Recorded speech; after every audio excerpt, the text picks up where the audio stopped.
हाय, मैं हूँ Kunal Upadhyay, a student at NIT Kurukshetra. और ये है तो मेरी रैंक के हिसाब से किसी भी एनआईटी में सीट मिलना पॉइंट वाली बात थी। तो घबराते हुए मैंने एक पेड काउंसलिंग प्रोग्राम ज्वाइन कर लिया। एंड यही हुई सबसे बड़ी गलती ये कि अब मैंने सब कुछ उनके ऊपर छोड़ दिया था।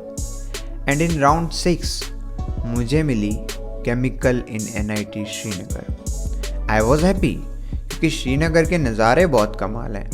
तो 4 साल मज़े में कटेंगे, पर मस्त नज़ारों के साथ वहाँ है terrorism, internet cut off, classes का बंद हो जाना और भी बहुत कुछ।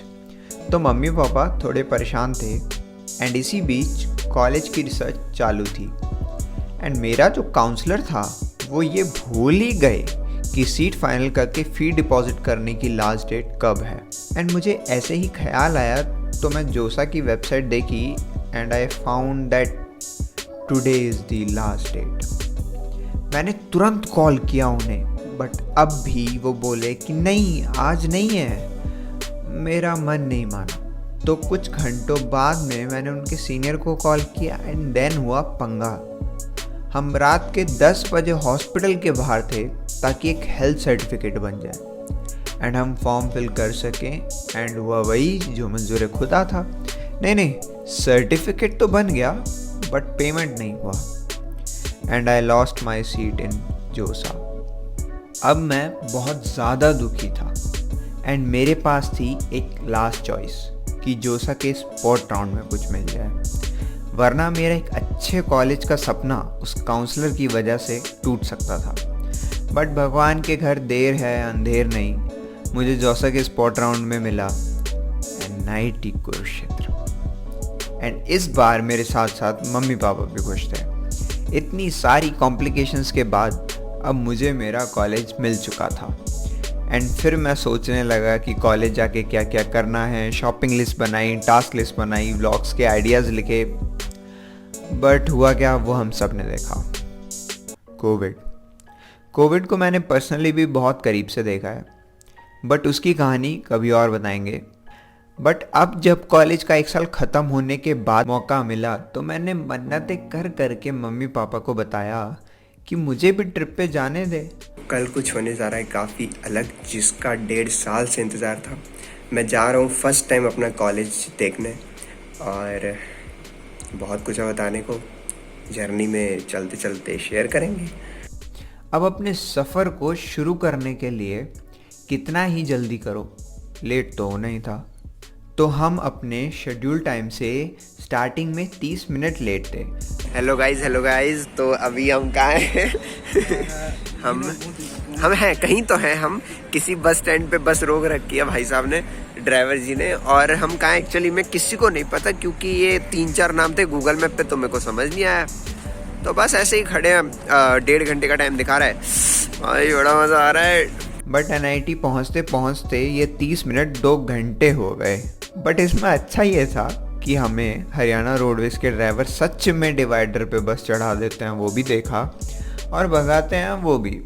रास्ते में कुछ परेशानियां आई बट हम केकेआर पहुंच गए। फाइनली हम पहुंच गए गाइस, पहुंच गए। और हमको गेट नंबर 3 पे बुलाया और अब बोल रहा है कि वापस जिस डायरेक्शन में ऑटो आया था ना, उसी में उतर के पैदल वापस आओ पीछे। होटल कंफर्ट जोन है, होटल अपने को दिख चुका है, बस अपन पहुंचने ही वाले हैं। इतनी खुशी हो रही है मेरे को भाई, मैं कैसे बताऊं प्रिंस। मेरे को 1.5 साल इंतजार किया इस मोमेंट का। सुअर सामने ही खड़े होंगे कहीं। और वहाँ पे छोले भटूरे खाने के बाद हम रेडी थे अपना कॉलेज देखने के लिए। 1 सेकेंड, ये अपना कॉलेज अमन दत्तरवाल सर की यूट्यूब जैसा क्यों लग रहा है? इसे हटाओ। अपना कॉलेज पे आते हैं।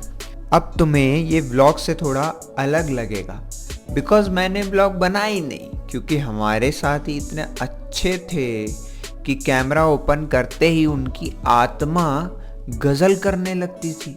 पर आप टेंशन मत लो, मैं हूँ ना। अब जैसे जैसे एनआईटी का गेट पास आ रहा था, मेरी भावनाओं को रोकना उतना ही ज़्यादा मुश्किल होता जा रहा था। तो मैंने थोड़ा तेज़ भागने लगा एंड फाइनली एनआईटी का गेट देख के जो फील आई लगा कि हाँ जीवन में कुछ तो अचीव किया है। एंड फिर जो कैंपस था,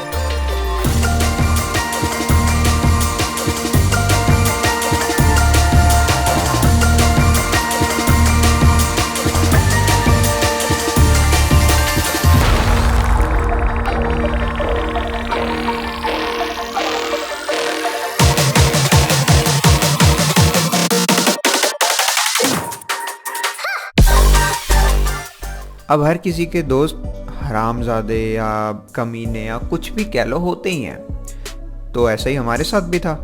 इनको पोस्ट देने के लिए बोला था बट ये झुंड बना के खड़े हो गए।